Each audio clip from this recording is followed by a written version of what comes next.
Okay, over the weekend, I sent out an email asking each of you to send me your answers to a couple of questions about how you identify yourself. Who are you?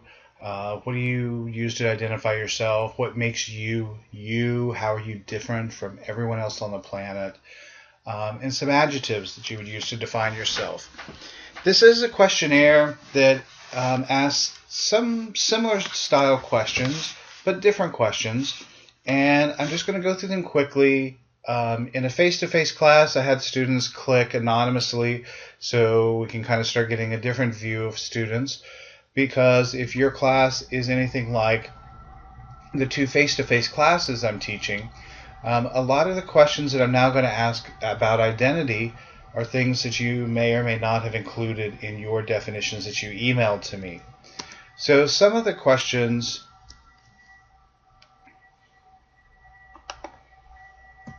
are, for example, I am male, female, their gender.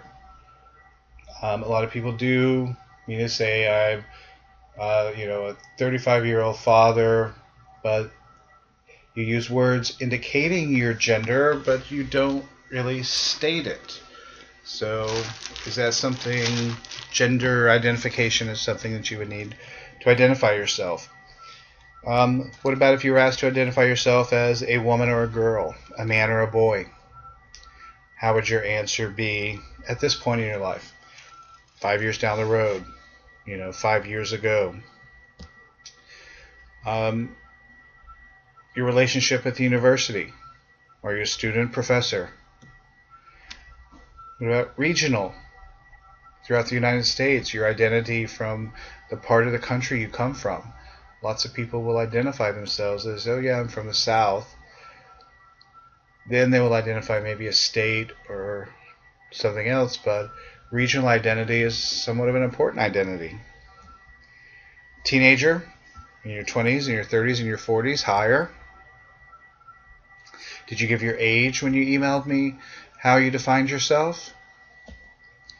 What about sexual orientation?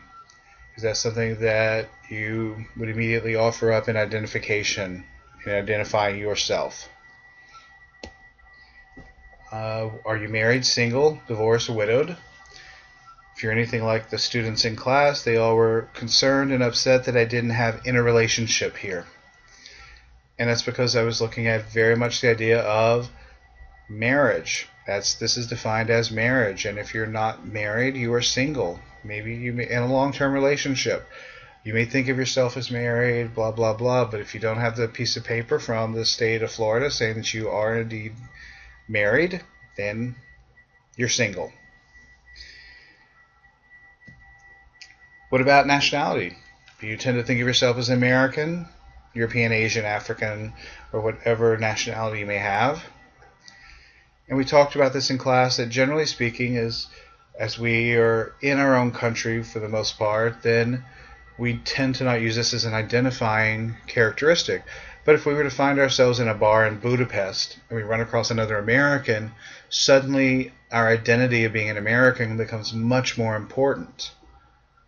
Me identifying myself as American while I'm in Florida is not a very important identification mark at all, though it does become one when I'm outside of my country.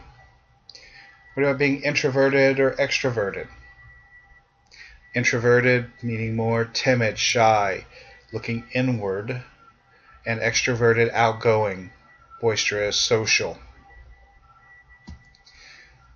What about tall, short, average? We discussed that often for this to be an identity trait, it's either because someone is either extremely short or extremely tall.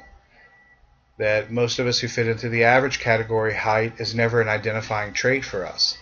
But if you get someone who's 6'7", or you get someone who's 5 foot, we tend to use that as an identifying mark.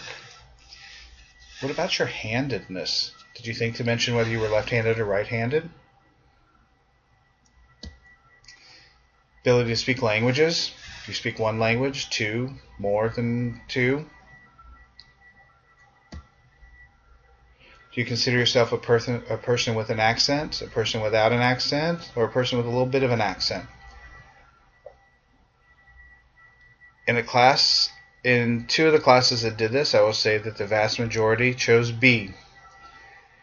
And then as a former linguistics major, someone who's worked a lot with language, I can tell you that no one can answer B. Every single one of us has an accent. It's just that we're often around other people with a similar accent, and so we don't notice our accent. And it's only when we go somewhere else where our accent is not the predominant one that we then think, oh, hey, I've got an accent. But every single person on this planet has an accent. Even in their own language, there's something that sets them apart, language-wise. Are you always well-dressed? Sometimes well-dressed? Never. Most people said depending on the circumstances, sometimes well-dressed. Is that a way you identify yourself? That you make sure that you always look good, or you don't care about whether you look good or not at all times? Are you an A student, B student, C, D? Did you identify yourself based on how you perform in school? What about children? Did you identify yourself as a mother, a father, someone who doesn't have children? Or as a sister, brother, an only child? So there's lots of different ways that we can